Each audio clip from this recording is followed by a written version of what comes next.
Not long ago, I received an email from a woman who was agonizing over suspicious findings on her breast ultrasound. Her mammogram had shown a probable cyst, so the radiologist had ordered the ultrasound, and the results suggested a malignancy. The woman, whom I didn't know but who had been referred to me by a mutual friend, wrote that she was freaking out, feeling hopeless and already anticipating a total mastectomy. She added that if she could have her whole torso surgically removed, she would. This woman was a 50-year-old university professor of experimental psychology, yet she was completely panicked even before a biopsy had been performed. I am profoundly aware of the fear that accompanies even a suspicion of a breast cancer diagnosis. I have been a medical oncologist for many decades, and about 60% of my practice is devoted to the study and treatment of breast cancer.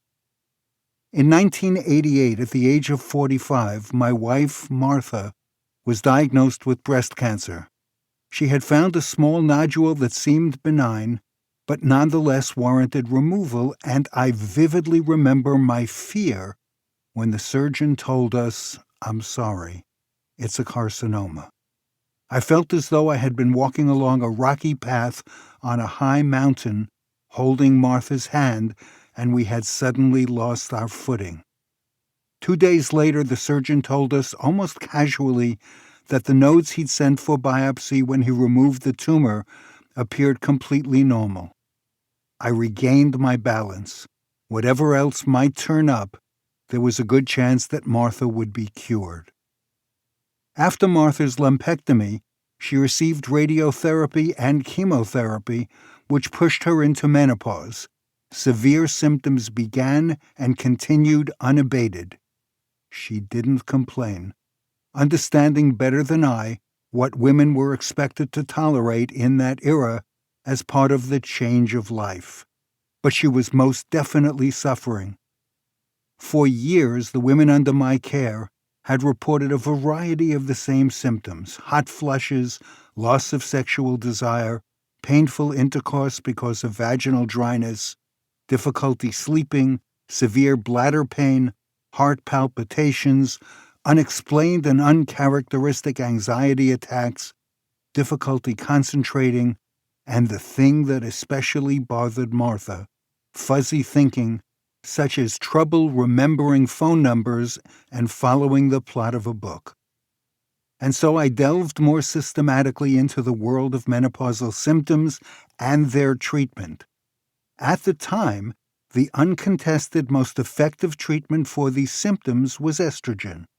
Because estrogen therapy alone is associated with an increased risk of endometrial cancer, which is cancer of the lining of the uterus, women who still have a uterus are given hormone replacement therapy, HRT, estrogen plus progesterone, which provides the benefits of estrogen without the increased risk of endometrial cancer. Today, many physicians and laypeople dislike the word replacement and prefer to use the term menopausal hormone therapy or the even vaguer term hormone therapy. We will stay with hormone replacement therapy, HRT, in this book because it refers explicitly to the combination of the two hormones.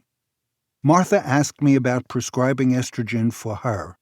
Many of my menopausal patients who had been treated for breast cancer over the years had requested the same thing. They complained of severe impairment in the quality of their lives that they hoped estrogen would alleviate.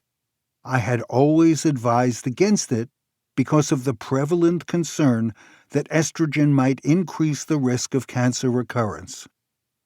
But motivated by Martha's unhappiness over her brain fog, I scoured the medical literature to see what I could find out about estrogen's benefits and risks. It was an eye-opening journey. I began a study to evaluate the risks and benefits of HRT in breast cancer survivors, including Martha. With the women's full knowledge and consent, I administered the therapy and followed them over the years.